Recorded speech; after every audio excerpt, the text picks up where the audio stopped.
are who we thought they were. Playoffs? We'll talk about playoffs?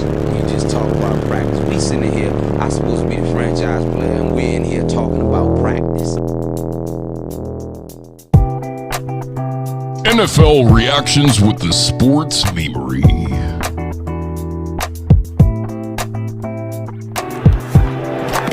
This one's blocked and returned for the touchdown. Ronald Jones will get it. Big hole. Jones gets by. Ronald Jones may go all the way. Being chased from behind. Does Jones have enough? Still on his feet. Ronald Jones, 98-yard touchdown. Coming on, Joe Judge. Here is Chubb going outside. One won't go out of bounds, and he does it. And he may go all the way. Little pump fake. Has a man deep, flag down. He's open. Marvin Hall touchdown. Going deep. And the catch is made. Shotgun. Murray out of the pocket. 7 seconds. 6 seconds. Murray heaves it downfield. It is caught. Body pull. They're going to call it. Second down, 9 to the end zone. Intercepted on the play by Heath. Now Roethlisberger fires downfield, and the catch is made by Deontay Johnson. Wilson throws, and the pass is picked. Mullins looking for Bourne. Jump ball. Pass couple of decades. And the pass goes to Myers, and it's behind the line of scrimmage, and he's going to throw a high school. Another wild week of the 2020 season. None wilder, really, than that Bills-Cardinals game, which I think is the game of the year so far. Is there anything better? No. I mean, yeah, that'll go down in time as one of the greatest plays of all time. You know, one of the best regular season plays without a doubt. That was incredible. It's kind of reminding me of the Rams-Chiefs. I think it was a Monday night game over in Mexico a couple years ago. Obviously not as many points, but, man, exciting from start to finish. Run me the Aaron Rodgers Hail Mary. I mean, did you see the way Kyler threw that ball? Like, I mean, he literally just – was he even looking where he was throwing, or did he just – I mean, it looked like a heave. Every time he's on the field, it's like he's playing, like a flag football game. He's so exciting to watch. We talked about it last week. I mean, they're one of the most exciting teams to watch, period. They're either going to be terrible or they're going to give you a really good game. They play down to their opponents. They play up to their opponents. The Cardinals give you everything you want in watching a game. They got one of those opportunistic defenses. Kyler Murray, I mean, how exciting is that guy? Is he the MVP? He's got to be right now, right? With Russell Wilson falling off? Well, he's definitely in the discussion. He was obviously one of my favorites going in, but I've been all over Arizona since last year. But it's nice to see things coming together for him. I love the guy. Wouldn't he be the shortest MVP in history? Dude, Marcus, I hate telling other people they're right, especially when I'm wrong.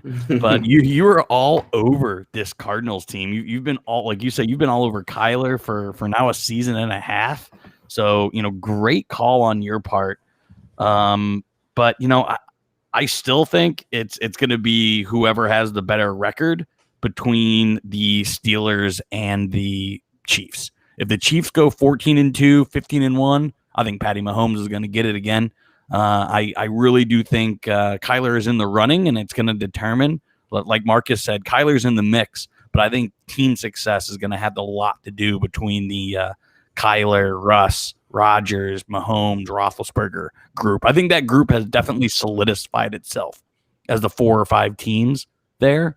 But the rest of the season will let it play out.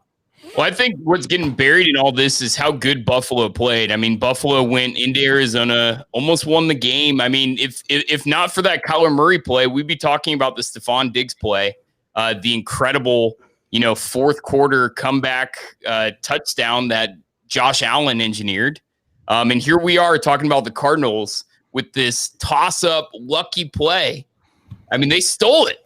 We'd be talking about Buffalo right now and how good Buffalo is without that play. So it's amazing how fast the hands can change in the NFL.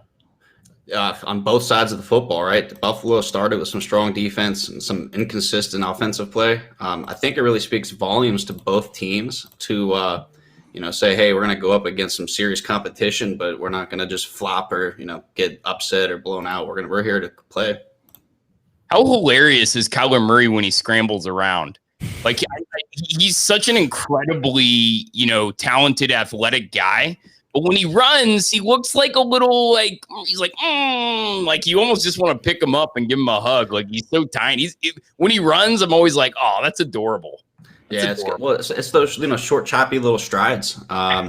I forget which it's one of those video games where you have the edited creative player and they're like a quarter the size of everyone else. But man, he's amazing. Yeah, one of the cheat codes for Madden where you can make yourself tiny or absolutely massive. Yep. Yeah. Has he got absolutely depleted yet? I can't think of a time he's just been absolutely, ass over elbows. How do you hit him? He's so tiny. So you got to go shifty. to the row to hit him. And he's so shifty, like you can't get a solid hit on him. I think that could play to his advantage in his career. Although, yeah, I mean, he's a smaller frame guy, but yeah, he's so small, so shifty. His acceleration is so great. I do wonder, how long he plays because, can a guy like that play once his legs give out? I think Russell Wilson is showing us that, he can, you can have short, shifty guys like that at quarterback that last a while, but man, Kyler Murray does not look like he's built like Russ. Like Russ has like one of those big frames, and Kyler is he's a tiny little man. He's so tiny. Yeah, we'll see. I got high hopes for him. Yeah, are the Cardinals going to win the division? I had that was one of my predictions. Obviously, I had them going to the Super Bowl in the West as one of my bold plays. It's tough, man. The Rams are actually really impressing me right now. I know their offense has been inconsistent, but defense wins championships. It picks up for when your offense is slacking. I truthfully think it's going to come down between the two of them. But obviously, I'm giving the edge to my boys in red. Yeah, they got a brutal slate coming up. Seahawks, Patriots, who got back, returned to form, and then Rams. So as a cop-out answer, I'm going to say I don't know.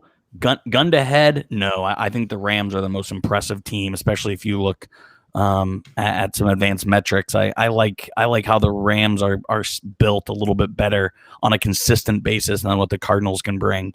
But I do agree with Marcus. I do think it's going to be between both of them because the Seahawks look lost. They do. I mean, that's one of the worst defenses in the NFL. And they've kind of built. I've said it a lot. They build the ship, while they're sailing. They do it every year. They kind of come into the league or into the season, and a lot of times they'll pick up guys, like Clowney, Josh Gordon, guys that just kind of give them enhancements like mid-season. And there just really aren't many guys out there like that can give them that spark. They need somebody on defense because that defense is terrible. And when Russ isn't cooking, I mean, they really have no chance. If Russ is even slightly fallible in any game, they're done. Yeah. And speaking of that, I mean, let's just talk about it. Seahawks, Rams.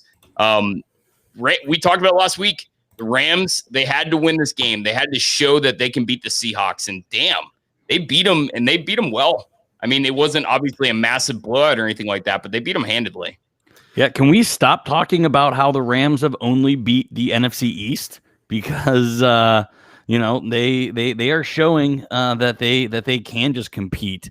And that the DVOA maybe wasn't so far off that we thought that might be being in effect. And they got it with a terrible quarterback play. I mean, Jared Goff was not very good. I mean, his stats say it was, but I watched a little bit of that game, and Jared Goff was not very good. He never is.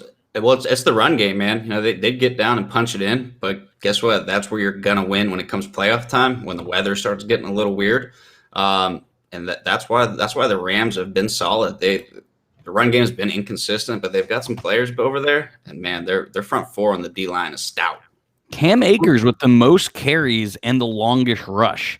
It has finally the talent crept to the top, because I think we've all know that Cam probably has the best talent out of all of them. But whether it was experience or system or whatever it was, he's definitely been the RB3. He looked like he got RB1 usage, Drew. Are you seeing a changing of guard there? from a fantasy perspective, it was a really interesting perspective and a really interesting game in a lot of ways. Number one, obviously, Cam Akers increased usage. That's huge. But also from a fantasy perspective, I mean, it was a really bizarre game all around. Russell Wilson and DK Metcalf in PPR league combined for about 13 points. Who the hell could have predicted that? The Rams have a great defense. But also from a fantasy perspective, this is concerning if you're a Cooper Kupp owner. Cooper Kupp had less snaps than both Bobby Trees, Mr. Robert Woods, and they're like normally third string wide receiver. Reynolds. Reynolds, which is pretty bizarre. Coop, they've been trying to figure out how to use him all year. And I think this game may have been a statement where they're kind of just like, man, you're not a conventional wide receiver, and so we're not going to force it. I think it's bad news for Cooper Kupp owners from a fantasy perspective going forward. I really do. But then also, is his usage in jeopardy? I do think Cam Akers is the more talented guy there. And yeah, I just don't think you can trust anybody on the Rams offense. The way they're rolling guys out, it's very Patriots-like, wouldn't you say? Like the running backs by committee, it's really, what have you done for me lately?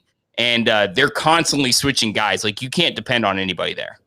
No, not in the long term. Let's ride the hot hand, and as long as it works, that's what they're going to keep doing. Yep. And even Malcolm Brown had 2 touchdowns. Like a very, very bizarre game. In McVay, we trust, though, right? I mean, I think we can sit here and question, what are they doing with Cooper Kupp? What are they doing with their running backs? Will Goff ever turn it around?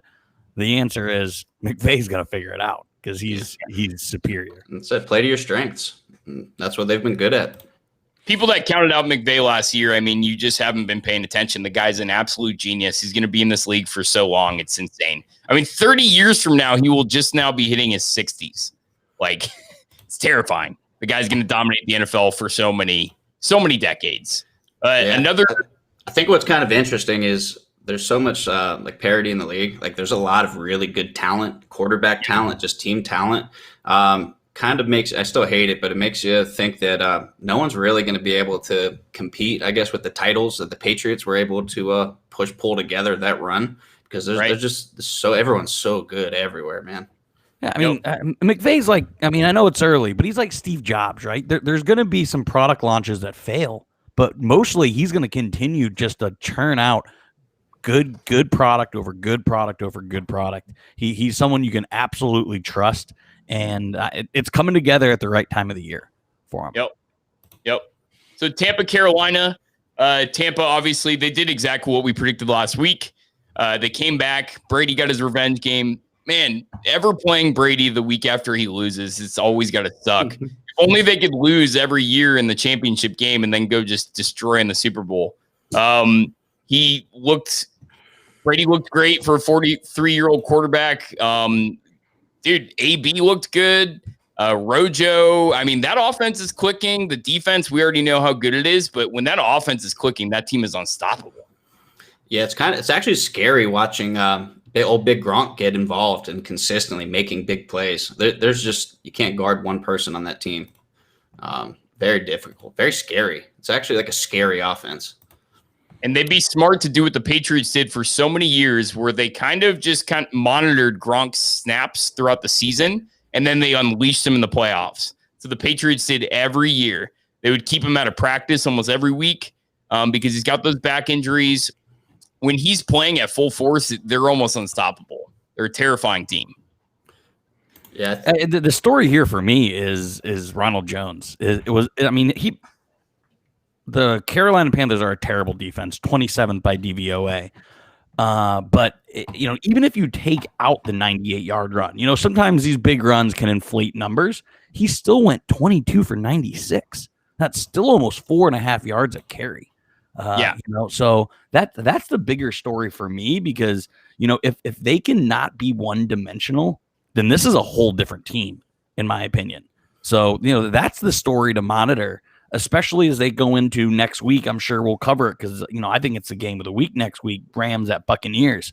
So it's going to be Ronald Jones in that run game that sway my opinion of Tampa Bay, because I said last week I think they were firmly in the second tier. I'm not going to move them up to their first tier game against a CMC list battered Teddy Bridgewater Carolina Panthers.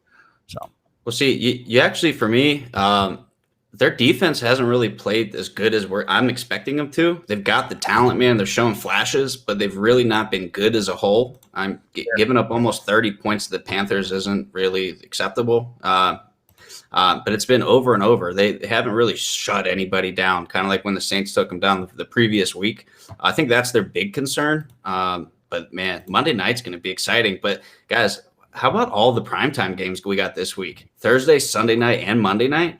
It's got to be the best I can remember. Seems like playoff football. I can't wait. Yeah, Arizona, Seattle, Kansas City Raiders, and then Rams, Bucks. Three awesome primetime games. The Sunday night and the Monday night games are typically great, but the Thursday night game rarely matches up with all that. I mean, geez, we've had some horrific. Remember Jets Broncos? I almost just stopped watching the NFL altogether after that game. That was one of the worst games of all time. Yeah, I haven't tuned into many. It's an incredible slot of games just all around this week. The NFL, I got to tell you, man, even with my team sucking balls this year, it is such an exciting year. Just so much scoring, so much parity, like you were mentioning earlier. So much parity. Every time you think a team is good, except for the fucking Steelers, the Steelers keep grinding it out. They're the only team that just hasn't quite fallen off, but they have looked bad at times. But then you got teams like the Seahawks, man, who everyone was just willing to just give them the NFC crown just a couple weeks ago. And now it's like, man, are they like third in their division? Yep. It's a wild fucking season. The only consistent thing that you really can see is that everybody in the NFC East sucks. Huge ball. The biggest ball. I mean, if you look in the AFC standings, there are 9 teams with a 6-3 record. Like that, like 6 wins or above. That is incredible for over halfway through the season. You know, I mean, that's projecting out. That means there's probably going to be, upwards of almost all of those teams would have to fall apart to fall under 8-8. I don't have the information in front of me, but I don't remember the last time 8 or 9 teams in the division finished above 500. I mean, that's incredible. One of the big stories of the weekend is obviously Breeze's injury. Just gruesome. I mean, one of the worst injuries I've heard of just horrific. He broke 5 ribs, 3 on one side, 2 on the other, and then he collapsed a lung. When you collapse a lung, that is not comfortable. You're literally only breathing at half capacity. I mean, it shrivels up. He stayed there the entire time in his pads like he was ready to go back in. I mean, what a fucking warrior. Well, I mean, that's got to fire up your whole team, man. Every time you look at him, knowing what he's going through, how does that not make you want to play tougher, like harder, and just get your shit done? Do you think they knew? No way. No way. I'm sure. Not maybe not everyone, but when he wasn't coming back for the second half, I'm sure there was conversations. Everyone had an idea, but just seeing him standing out there, knowing dressed, but you had to know he's fucked up. Marcus, I disagree. There's no way you let a guy just stay on the sidelines with a collapsed lung. I think it was actually very poor on their medical staff, and they are lucky as fuck. Well, I'm talking about the players. The medical staff definitely knew. Oh yeah, I think everyone had to have known at some point. They took him in a half to get evaluated.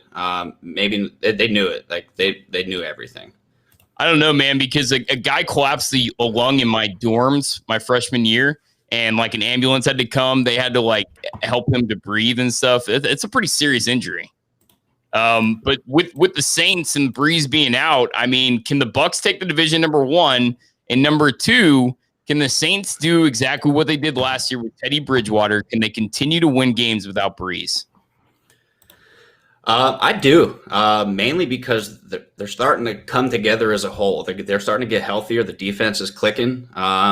They were obviously the favorite, one of at least my favorite going in, I guess, realistically. Top to bottom, they're just so talented.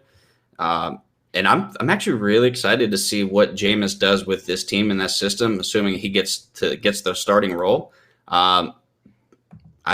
I wouldn't be upset if Jameis beat the Bucks in the playoffs, so we get some good content. I think they're getting lucky with who they're going to be playing with Breeze out. I think, if they were to lose Breeze, this is the stretch of games they want to lose, because I've been very consistent on this show in our group chats. I don't think Winston is a NFL starting quarterback. I absolutely think he is at replacement level. And I think if they had the Tampa Bay's upcoming schedule, I think they might go 1-2 or 0-3. But I definitely think Jameis is enough of a quarterback to get through Atlanta, Denver, Atlanta, Philadelphia. Those are 4 of the worst teams in the league. So I don't think Tampa Bay takes over the division simply because of the way the schedules lay out. I think this is still very much the Saints to lose. Yeah, the Tampa's got a harder road. But as far as the Saints, man, I'm pulling up their schedule now. They could still realistically be 13-3, 12-4 at the end of the season, which is, looking what's coming up with Tampa, could be a tough number to achieve. Yeah. Yeah, Tampa's still playing for a wild card, which is why during the last reaction show I said Tampa's done. You can cross Tampa off the Super Bowl list. See, I think you're actually underestimating the Falcons. If it wasn't for Todd Gurley, the Falcons would have won, 5 games in a row? The Falcons are weirdly a dangerous team. So if Winston can win one of those games, yes, I agree. They're going to be fine. But do not take the Falcons for granted, especially in that division. Any team can knock off any other team in that division. That's how the NFC South rolls. And the Falcons, they can certainly play upset against the breezeless Saints. I think the Saints have something to worry about. I mean, if Jameis from last year comes out, that's not good news for the Saints. I mean, that's not the type of ball that they play. But the thing about this is that Jameis has never had a running back like Kamara. He's never had an offensive line like the Saints have. I think Jameis is, personally, I think he's going to thrive. But we will see. We will see. I absolutely do. I don't know who the offensive coordinator is. Should Taysom Hill start over him? I can't believe that's even a question mark this week. The fact that it is concerning about what the Saints think about Jameis. Maybe they're just doing that to keep him on edge. Who knows? Yeah, well, I mean, that you don't want the opposing team to only prepare for one. No matter what, both guys are going to be seeing snaps. He might have a short leash, but like you said, I think with that defense, the line, Kamara, there's the weapons there. Could be something. Obviously, the Saints are going to be really keying in to see if he's someone to keep around going forward. But I think a lot of teams are really going to be watching the Saints the next month to see if they want to spend some money on Winston next year. Yeah, sure. I don't know who Pete Carmichael Jr. is. He's the offensive coordinator for the Saints. But if his game plan isn't feed Murray and Kamara a million times, then that is a poor game plan. Because Atlanta can't stop anyone, and neither can the Broncos. So, sure. Well, Ravens Patriots, a huge surprise of the weekend. I mean, there was just so much action last weekend, and it's hard to even know what game to even pinpoint. For me, Patriots knocking off the Ravens. I'm telling you, this was an ego game for Belichick. If anybody thinks the Patriots are trying to collapse and try to get Trevor Lawrence, you're fooling yourselves. Bill Belichick has way too much of an ego. He thinks, and he's good at this. He is. He thinks he can always go out there and find a talent to replace whoever it is at quarterback. They get their defenders back next year. I don't think he thinks that he needs Trevor Lawrence, but to beat the Ravens, I mean, that has to be so exciting as a Steelers fan. It's honestly, I've hated having to root for the Patriots, but they finally didn't let me down. Normally, I'm rooting against them, and they find a way to screw me, or betting against them, and they find a way to screw me. It was magical. I've always talked, a lot of shit on Lamar Jackson. I said the Steelers figured him out last year, which they did, and it showed in the playoffs. And just like Alex Smith, he can't throw the ball downfield consistently, and that's what's going to cost them. Yeah, he's athletic, he's talented. But just a heads up, man, there's a damn good chance the Ravens miss the playoffs the way the AFC's shaping up. For sure. Man, for this game, it showed me, as in the AFC, the Steelers have to worry about one team, and that's the Kansas City Chiefs. I don't think New England makes the playoffs still. Drew, I know you still think they slide in at New England? Yeah, I don't think New England makes the playoffs. They're 10th in the AFC with about 5 teams in front of them to get in comfortably. And if you look at their schedule, it isn't easy. So, I'm not worried about New England as a Steeler fan. And this game showed me all I needed to know, that Lamar can't win in the cold weather when things get dicey in a close game. In my mind, this game eliminated both teams from me as being any sort of AFC contender. In fact, I'm more worried about the Indianapolis Colts and the Tennessee Titans than I am either one of these teams. I think the Ravens are still going to make the playoffs. I've been out on New England since like week 3. I have not liked them for quite some time. But I mean, the team that keeps winning and keeps surprising us is the Dolphins. They win again against the Chargers. I don't know if it's more of a story that the Dolphins won, or if it's more of a story that the Chargers just keep fucking losing. This team, how can such a talented team fall short so often? It's insane. It really is. Can you imagine what this Dolphins team would do to the Baltimore Ravens? They would eat Lamar alive. If we're picking hierarchy in the AFC, I would firmly put Miami ahead of Baltimore and New England right now. I love what Miami's doing. I'm coming around. How good does Derek's Miami winning the AFC East prediction look about? I'm a hot take guy, and he took that hot take from me, so I'm pretty pissed, actually. Pretty phenomenal, man. It's just beautiful to watch New England not really be in contention. I think they're going to do some spoiling. It's weird to say they're the spoiler team here at the end of the season. Big games against Rams, Miami, and Buffalo, and how New England finishes could really change who takes it in the East. And it could actually maybe knock one of those teams out. I'm so excited. Miami. It's just they're so balanced. They don't have a great offense.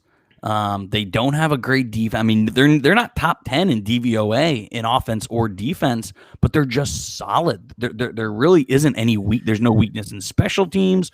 They do all the little things. And the sum of its parts is great. The sum of its parts are greater than any individual talent, and they're just a good team right now. And they're so well coached that if Brian Flores developed so much trust with his players with the shit he did last year, and they're only getting better. Remember, they've got 2 picks coming up in this next draft as well, and one's looking like it's definitely going to be in the top 5 with the Texans, maybe top 3. But Miami. They'd be smart to trade out. Don't you think? Well, yeah. Well, so let's just say the Texans finish with a 3 pick. Someone could be wanting to jump up into that spot and maybe give Miami 2 first-rounders for another quarterback. So the future is absolutely bright in Miami. And truthfully, I talked about the Chargers last week or on Sunday. Miami and the Chargers, obviously the Chiefs for the next couple of years. Miami and the Chargers are 2 teams that are going to be the face and domination of the AFC for the years to come. Young, talented teams that just need to stay healthy. And obviously the Chargers need a new coach. Yes, they do. Yes, they do. Let's talk about the 9-0 Steelers, man.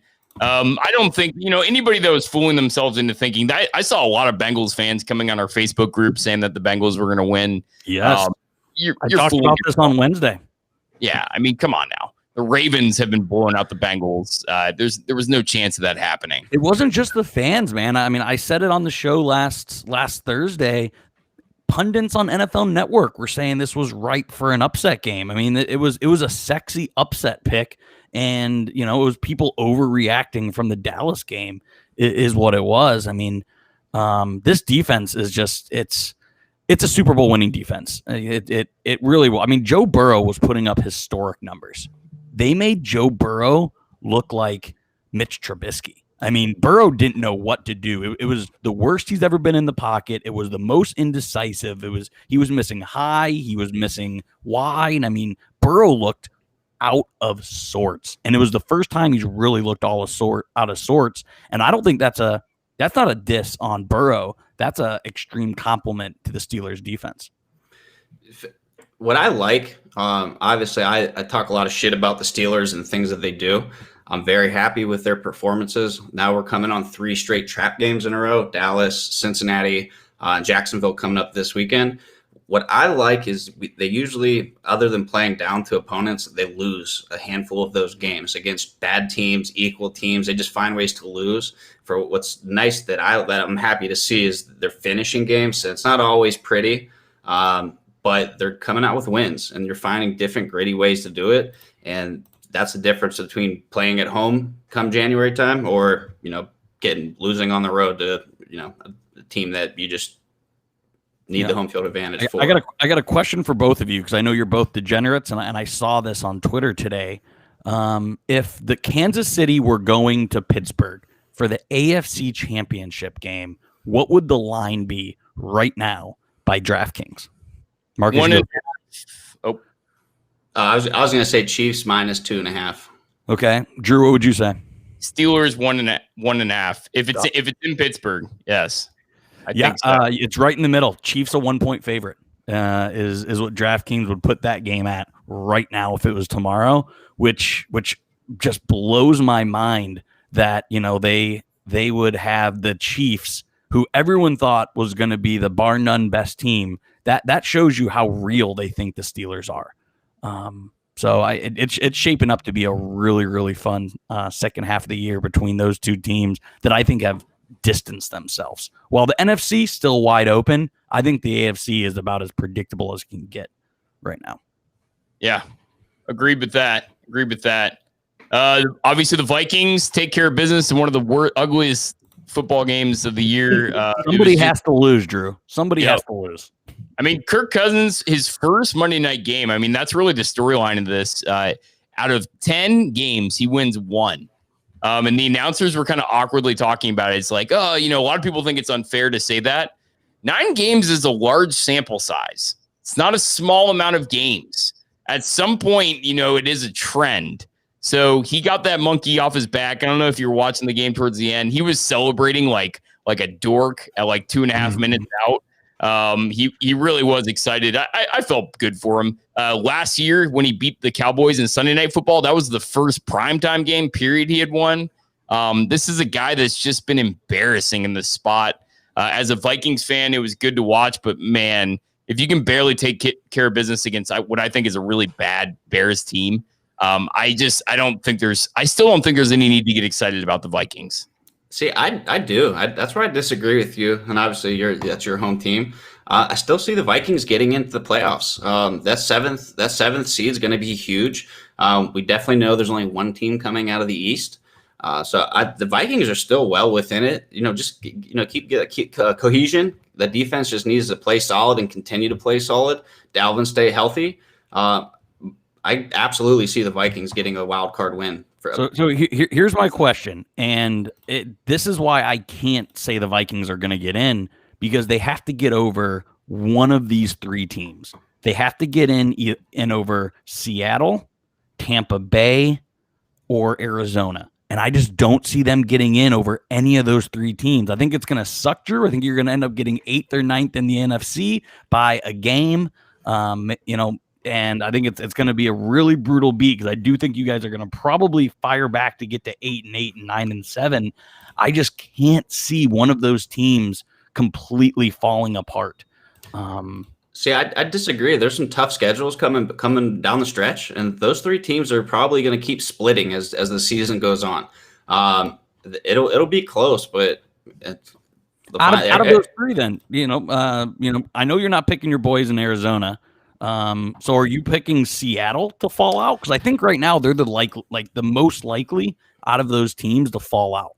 So I would probably lean there, but the Rams got a kind of a tough schedule coming up. I was just going to say this Bucs game is going to be a very tough one. But let's see, they play Arizona twice still, Seattle one more time, San Francisco, who they are what they are, but Tampa and New England, you can't sleep on New England. So the Rams, I would probably lean towards them finding a way to fall out. But one of my predictions was all 3 get in. But if it's going to go any of them, I'll probably say the Rams fall out and Seattle finds a way to slide in there. Look at this Rams schedule. They play the Bucs, then they play the 49ers, they play the Cardinals, they play the Patriots, they play the Jets, then they play the Seahawks again, and then the Cardinals again. So they still have to play the Seahawks twice. there's easily 3 losses on that schedule, easily, straight up, because I still don't believe in the Rams. I really don't. I really still, I don't care. You know, they took care of business against Seattle. So do the Vikings almost in Seattle. So I'm not ready to buy in on the Rams yet. They have a great defense, but Jared Goff is still Jared Goff. I think you can catch them off guard. I think the Bucs smash them next week, personally. That's just my thought. Yeah, I do think that the Rams, out of all those teams, is by far the most likely to fall out. But I don't think they do. And I don't think the Vikings will make the playoffs. I've been saying that. If. I think that's where it's most likely, because Seattle's got a almost cakewalk going home stretch. Yep, and I don't think the Cardinals are going to fall out. Certainly not. Can you imagine that? 3 NFC West teams? Like, what a division. That division is ridiculous. But all right, guys, any closing thoughts or anything like that? Anything else you want to talk about? Yeah, just real quick. I hate to talk about it, but we have to talk about it. It's got to be our weekly NFC East. Who wins that division? The Giants upsetting Philly. Washington loses again. Again, the Dallas, I think, is probably the worst team in that division, in all honesty. So as we go into week 11, who do you guys having winning the NFC East? Well, Somebody has to. I'm hopeful for the Giants. That's where I'm going to root for. Because fuck Philly, fuck Dallas. Dallas right now is playing for a top 4 quarterback. Which do not be surprised when they take my boy Justin Fields in the draft. But there's actually just tough schedules all around. Giants win it at 5-11. Yeah, give me the Giants too. And I'm not just like rooting for them. I honestly think they're just going to straight up win it. If you look at how they're playing, they are getting better week by week. Daniel Jones takes care of business last week. And guess what? That is only his second non-Washington win of his entire career. Daniel Jones only has 6 wins. This is a fact. Daniel Jones only has 6 wins in his entire career. 4 of them are against the Washington football team. And then 2 of them, he just got one of them last week against the Eagles. The Eagles are so fucking bad. There is no sign that Carson Wentz is going to turn it around. There's no sign of that. In fact, he seems to be getting worse and worse. This team that everybody expects to turn around, they're not. Like I said in our group chat, I think it's time to start blaming Doug Peterson. I think it's time to start saying, you know what? Maybe this Eagles run was kind of a fluke. Maybe they just fell on this extremely good roster and they went on this phenomenal run. But I do believe that the Eagles are done. The Cowboys are certainly done. I mean, is there any doubt about that? I mean, they're horrible. The Redskins with Alex Smith, get the fuck out of here. The Redskins aren't winning anything. So I think by default, the Giants are. It's embarrassing, but not only are the Eagles bad, but they're playing a first. They're playing a good schedule. They have Browns, Seahawks, Packers, Saints, Cardinals. I mean, they're going to be staring 4-9-1 right in the face here, and they're not beating any of those teams. They're not coming close to against. It was one of my favorite memes of the week, where it's the Pepper Perry or whatever the porn meme where all the guys are standing around her on the couch, and it's all their upcoming schedule. Because that's the thing, the Eagles' schedule down the stretch is fucking brutal. They're going to lose almost every game. So I think the Giants grind it out, and it'd be really interesting to see Daniel Jones. I kind of root for the guy in a weird way, but I still think he sucks, by the way. Yeah, it's tough because that team's so bad. They just all around, every facet of that team is just terrible. I still got Washington at 6-10 getting in. They need a better quarterback. Yeah, I honestly can't fault you for that. It's going to be Giants or Washington for me, but Eagles and Dallas, they're just out of it at this point. Even though I don't know this, I'll have to look this up for tomorrow's podcast. But what do you guys know what the worst record for winning the division? I gotta imagine 7-9 is what I remember. I think this pencils in as the worst team to ever win a division. Then I called it 5 wins the division, and then somehow wins at home in the wild card. Everyone will lose their mind. So I mean, the Steelers have 9 wins. The entire NFC East have 10. That's incredible. It's unreal. Fucking incredible. All right, guys. Well, let's go ahead and wrap it up. Thank you so much for joining us, and